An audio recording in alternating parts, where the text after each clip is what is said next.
Halo, welcome back teman-teman. Balik lagi di channel Cufiku Invest. Dan buat teman-teman yang belum tahu atau baru datang ke channel ini, perkenalkan nama saya Bilal. Dan di channel ini saya sebenarnya lagi bikin dokumentasi dan eksperimen perjalanan menuju 100 juta pertama saya di saham. Dan sekarang karena saya lagi nyangkut, saya bikin video yang ya video nyantai, tapi ini saya bakal share gimana cara saya untuk analisa saham gitu. Jadi benar-benar dari nol, benar-benar dari mulai download PDF laporan keuangannya kayak gimana, terus apa aja yang saya baca. Dan salah satu contoh yang bakal saya ambil di video ini adalah saham Cisarua Mountain Dairy atau CMRY ya. Kalau misalkan teman-teman yang belum tahu itu Cimori ya, yogurt ya, mostly produk yang dijualnya yogurt. So, apa pendapat saya tentang saham Cimori ini dan gimana saya cara analisanya? Ini benar-benar videonya dibikin secara langsung aja gitu. Uh, Gimana cara saya buka laporan keuangan, baca laporan keuangannya kayak gimana, dan nanti di akhirnya nanti opini saya tentang saham ini kayak gimana. Dan again, video ini dibuat bukan sebagai ajakan atau rekomendasi untuk membeli atau menjual saham ya. Jadi ini cuma video yang saya bikin gimana sih cara saya analisa saham gitu. Dan ya, sekarang kita lagi buka Stockbit dan sekarang di sini ada di simbol CMRY di key stat-nya ya. Dan CMRY ini kalau misalkan kita lihat di profile, di company background, itu baru listing date-nya itu dari 6 Desember 2021. Jadi ya baru sekitar 6 bulanan listingnya. Di sini ada ternyata pemegang sahamnya banyak yang personal ya. Bambang Sutantio 53,55%, ini pemilik-pemilik saham lainnya. So ya, saya juga baru tahu juga ternyata banyak yang personal. Kadang kan perusahaan-perusahaan lain itu adanya tuh secara shareholders-nya itu kadang ada yang berbentuk grup keuangan atau secara PT gitu di pemegang sahamnya. Ternyata di sini langsung pribadi ya. So ya, itu mungkin yang perlu kita cek CMRY. Jadi yang pemegang saham lainnya kemungkinan masyarakat di sini ya. Di sini ada 23,5% yang dibagiin ke yang listing ke publiknya. Oke, nextnya kita cek ke key stat. Sini kita cek key statnya, PE ratio-nya di 30 secara annualized, PE ratio 12 trailing months-nya 35. Oke, dari PE ratio sebenarnya ini cukup terbilang premium ya harganya, jadi cukup mahal gitu. Kadang ada yang bilang PE ratio tuh biasanya yang murah itu adalah di bawah 10 PE ratio-nya gitu, price to earning ratio-nya. Oke, di sini forward PE ratio-nya ada. Nah, ini ada mediannya tuh. IHSG sendiri PE ratio-nya itu adalah 8,9.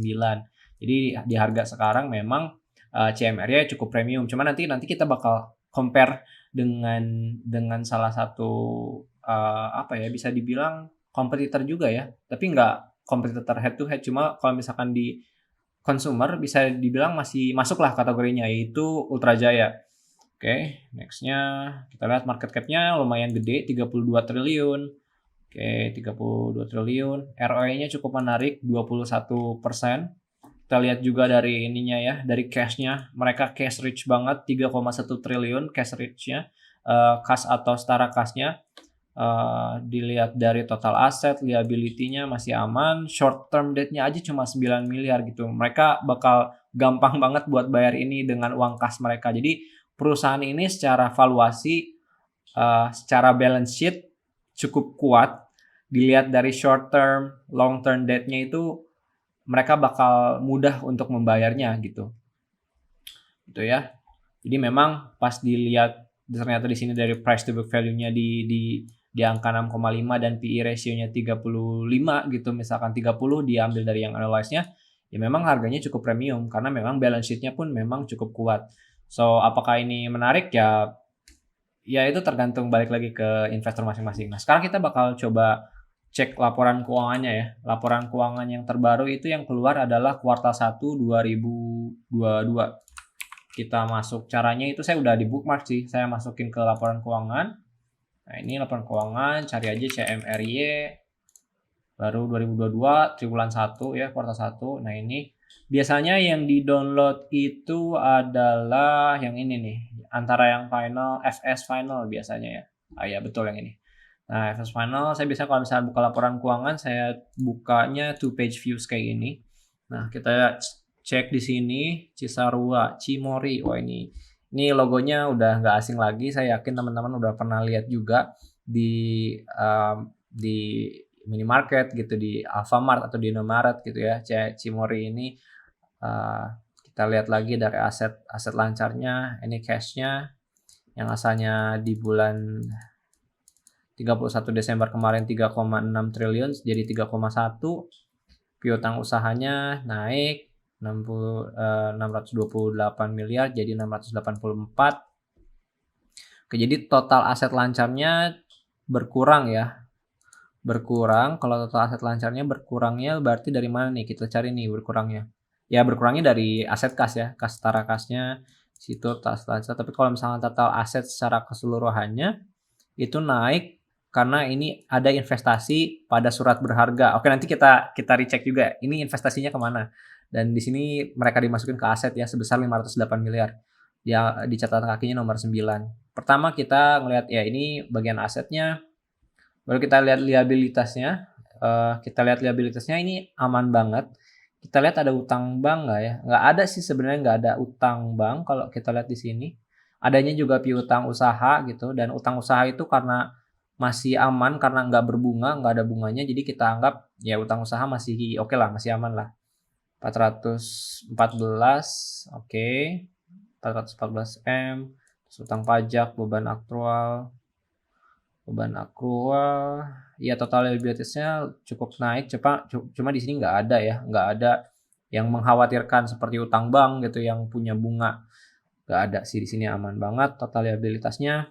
Baru kita cek ke liabilitasnya, ke ekuitas, nothing kepentingan kembali, nggak ada yang terlalu ini juga yang menarik menurut saya untuk dicek. Nah, ini menarik biasanya ada di penjualan neto. Penjualan neto di sini ini net salesnya naik banget ya. Tapi ini dibandingkan dengan kuartal pertama 2021 di mana Cimory sebenarnya belum listing ya. Cimory belum listing. Di sini kenaikannya hampir 2 kali lipat ya. Dari 712 ya, memang 2 kali lipatnya lebih bahkan. Dari penjualan netonya, laba brutonya. Jadi secara growth memang ini luar biasa hebat banget sih Cimory ini. Dari gross profitnya yang asalnya laba kotornya 337 miliar jadi 650. Nah, ini beban penjualannya ya sama sih, masih aman-aman juga. Memang segitu beban penjualannya, COGS-nya masih aman. Laba usahanya 328. Oke. Dan akhirnya itu ada di 269 M. Nah, ini 269 M. Ini kita coba cek kalau misalkan di sini 269 M. Oh, ini dibuletin ya, jadi 270 M. Oke, 270 M. Jadi secara growth dari kuartal to kuartal gitu ya. Bukan, year to year bukannya. Year to year ya berarti ya. Jadi kuartal 1 2021 dibandingkan dengan kuartal 1 2022 itu hampir 2 kali lipatnya, itu sehat banget. Dan itu perusahaan yang bagus banget dan ya nggak aneh juga ternyata memang dihargai dengan harga yang premium gitu Cimory ini gitu. Tapi nanti kita lihat premiumnya itu dibandingkan dengan apa sebenarnya. Apakah memang di industrinya dihargainya memang biasanya ya di industri tersebut dihargainya premium semua kayak gitu kan. Nah, kita cek laba per saham dasar yang dapat diberikan 34 lembar EPS-nya, berarti earning per share-nya ya. Oke, nah kita mau lihat dulu catatan kakinya berarti dari apa ya. Tadi yang kita ingin tahu itu dari kasnya ini kan berkurang, jadi 9 yang cukup menarik buat saya buat dicek. 9 sama 26,32. 4, kita ke 4 dulu ya. Bisa ada nggak ya? 4. Oke, kas ke bank. Oh, ini kasnya mereka ya. Deposito berjangka. Oh, jadi ada deposito berjangka yang berkurang. Yang asalnya 3,5 triliun.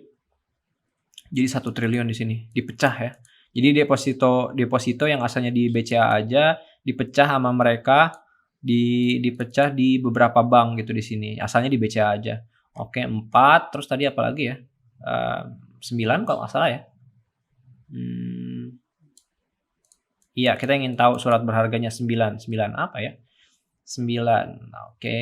Nah, investasi. Oh, ternyata mereka beli bonds. Itu lumayan sehat juga ya. Berarti mereka investasi juga. Investasi surat berharga. Oke. Ini suku bunganya 4,95. Jadi kesimpulannya gini. Cimory ini punya uang kas tuh mereka cukup pintar buat ngelolanya. Mereka nggak cuma didiemin uang kasnya gitu. Mungkin ini salah satu uang kas yang dijadikan yang dapat dari dana IPO mungkin ya. Tapi intinya uang kasnya itu nggak hanya didiemin aja sebagai kas atau setara kas, tapi mereka investasiin lagi di obligasi. Ternyata di sini obligasinya itu ada yang di USD, ada yang di rupiah. Nah ini obligasinya. Jadi pinter juga untuk manajemen keuangannya untuk Cimory ini, dan perusahaannya memang sehat sih. Investasi surat berharga berupa investasi pada obligasi. Seluruh investasi pada surat berharga ditempatkan pada pihak ketiga. I see. Jadi ada pihaknya lagi. Oke, tadi angka 9 di catatan kaki 9 yang menarik. Terus nextnya kita ingin lihat ke penjualan neto di 26,32 catatan kakinya 26. Kita ke 26 penjualan. Oke, jadi ini adalah yang datang. Oke, produk olahan susu. Ini kenapa Cimory itu head to head sama Ultra Jaya ya, karena memang produk olahan susu juga ininya, produknya salah satunya. Dan kalau kita lihat di sini ternyata kenaikannya luar biasa sih. Ya benar sih, dari yang tadi 2 kali lipat ya, berarti yang asalnya 712 miliar jadi 1,4 triliun penjualan netonya. Ini gila, keren banget sebenarnya. Dan dari dalam negeri yang paling tinggi ternyata. Memang ini cukup bahaya juga. Kenapa? Jadi yang asalnya Ultra Jaya punya market share di produk pengolahan susu yang sebesar itu gitu, mereka mulai market share-nya tuh dicaplok, bisa dibilang gitu, dicaplok sama Cimory ini gitu. Makanya ya bakal menarik sih ke depannya kayak gimana gitu antara Cimory sama Ultra Jaya ini. Nah di sini 400, karena produk-produk olahan susu juga kan, 470 di dairy products 470 ke 900. Yang menariknya adalah makanan konsumsi. Ini menarik banget karena kalau nggak salah ya, tolong dikoreksi. Kalau nggak salah, Cimory ini adalah yang punyanya Kenzler, sosis Kenzler. Dan untuk ngelihat ternyata Cimory nggak di yogurt aja, ternyata growth dari makanan konsumsinya juga tinggi sampai ya 2 kali lipatnya lebih gitu penjualan neto mereka sekarang. Dan ya ini keren banget sih Cimory itu memang. Jadi ya nggak kaget juga kenapa dihargai dengan harga yang premium gitu per lembar sahamnya. Nah itu menarik penjualan neto. Nah ini menarik. Kalau biasanya saya ceknya di sini kalau misalkan ada di bawah laporan penjualan neto tuh ada rincian penjualan neto dengan jumlah kumulatif individual masing-masing melebihi 10%. Jadi laba yang mereka tuh dari total laba yang 1,4 triliun ini, yang lebih dari 10% itu biasanya bakal dicatat di laporan keuangan kan. Dan dari mana aja? Dan ternyata di sini ada Indomarko Prismatama, Indomaret ya. Iya kan? Bener ya? Indomaret kalau nggak salah, Indomaret sama yang AMRT, Alfamart. Jadi Indomaret sama Alfamart ini kalau misalkan dilihat, jadi 30%-nya tuh labanya tuh dari, iya bener, 39% ya, hampir 40% laba dari si Kenzler dan Cimory, produk-produknya Cimory ini 40%-nya itu dijualnya itu di Indomaret sama Alfamart, dan itu dekat banget dengan kita semua ya biasanya ya. So ya, itu salah satu hal yang menarik sebenarnya. Dan kita lihat di sini kalau misalkan dari beban penjualannya, iklan promosi dan marketingnya itu lumayan paling gede ternyata di sini. Dan ya, kalau misalkan kita ngeh juga memang mereka kelihatan sponsornya di mana-mana ya. Bahkan saya pernah lihat kayak Siska Kol aja pernah ngesponsorin, pernah di endorse sama Cimory ini. So ya jadi produknya bahkan kayaknya kalau secara iklan saya lebih sering ngelihat Cimory sih dibandingkan dengan Ultra Jaya sih. So ya ini cukup mengancam keberadaannya Ultra Jaya juga sih. Jadi ya menarik sih kalau misalkan kita lihat dari segi marketing atau promosinya ya. So ya make sense sih kenapa market share-nya mulai kecaplok Ultra Jaya gitu-gitu. Terlampir juga di laporan keuangannya Ultra Jaya di kuartal 1 2022 itu turun labanya. Oke, jadi ya paling itu aja hal-hal yang menarik yang saya cek Paling ya ini sekilas aja sih untuk ngecek laporan keuangannya, dan itu adalah salah satu cara saya buat ngecek, laporan, keuangan kalau misalkan saya analisa fundamental. Sekarang kalau misalkan kita lihat secara teknikal gitu, saya nggak terlalu gimana-gimana juga sama teknikal, saya nggak terlalu, apa ya, yang sering buka charting gitu atau gimana gitu, gambar-gambar kayak gimana sih. Cuma kalau misalkan kemarin, hari ini gitu ditutup dengan 9,92%. Jadi mulai terapresiasi somehow, I don't know why, tapi memang ini valuasinya memang nggak terlalu banyak sih, maksudnya valuasi dalam, hariannya gitu. Jadi memang nggak terlalu rame diperdagangkan gitu secara valuasi. Cuma lotnya memang lumayan banyak di sini 48K, 19 billion ya berarti secara valuasi. So ya kalau menurut saya gimana, Cimory ini, pendapat Cimory. So, eee, sebelum sebelum ke sana kita coba compare dulu ya, kita iseng aja dulu. Kita compare dengan ini pakai fiturnya comparison di Stockbit, pakai WLTJ. Oke, WLTJ. Secara P/E ratio, Ultrajaya masih lebih murah dibandingkan Cimory. Oke, masih lebih murah. PBV-nya juga masih lebih murah Ultrajaya. EV to EBIT, iya masih lebih kecil Ultrajaya juga. Market cap-nya juga, bahkan market cap-nya kalah ya. Ternyata Ultrajaya ya, hampir 2 kali. Ternyata Cimory itu hampir 2 kali lipatnya lah, hampir 2 kali lipatnya Ultrajaya ternyata secara market cap. Terus dari net profit margin-nya ya lumayan 18-15% ya, nggak terlalu beda jauh juga. Return to equity-nya ini menarik sih, ROE-nya ternyata hampir mirip dengan Ultrajaya. Oke, cuma kalau misalkan kita lihat lagi yang lainnya, debt to equity ratio. Oke, debt to equity ratio di sini Ultrajaya memang lebih tinggi ya, 0,28. Saya belum cek laporan secara mendalamnya, tapi yang jelas Cimory lebih sehat dari secara DR-nya. Nah, di sini dividend yield kalau misalkan buat teman-teman yang dividen investor gitu ya, lebih menarik Ultrajaya karena memang dividen yield-nya lumayan tinggi, itu di 5,82%, sedangkan Cimory cuma 1,69% kalau misalkan. Tapi ternyata ini tahun 2020 latest dividend ex date-nya ya, udah lumayan lama. Ya nanti kita lihat juga apakah Ultrajaya bakal bagi dividen lagi atau enggak ke depannya. Sahamnya ya lebih dari secara gap lebih fluktuatif Cimory memang ya. Lebih fluktuatif Cimory, book value per share-nya book value per share-nya lumayan rendah. Ya ini salah satu yang kenapa masalahnya PBV-nya lumayan mahal. Oke, terus apa lagi? Revenue-nya masih gedean ini ternyata Ultrajaya. Cash operating. Cuma net revenue-nya nih, net income-nya nih yang beda. Bukan net income. Ya secara ya masih lokal laba sih masih besar ya. Cuma secara growth itu dari kuartal ke kuartal itu lebih menarik. Coba lihat.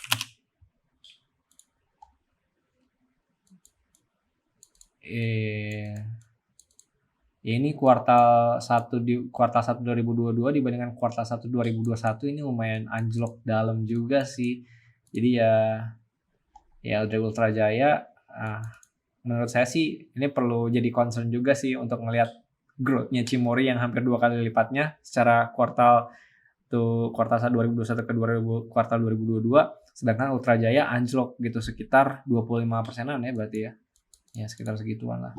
So ya kalau ya jadi kesimpulannya saham Cimory ini adalah saham yang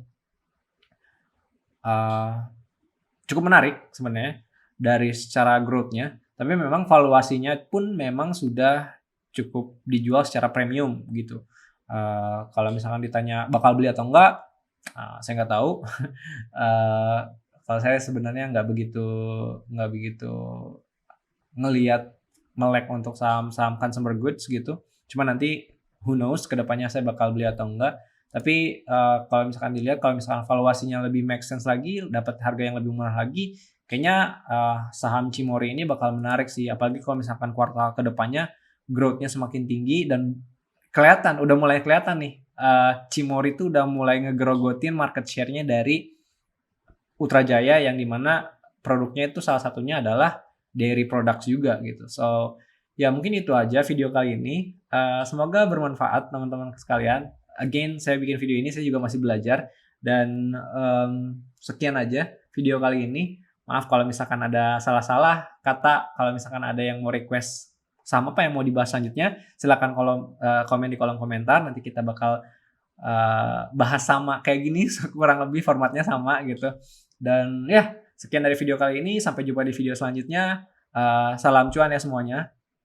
Sampai have a good day. Bye-bye.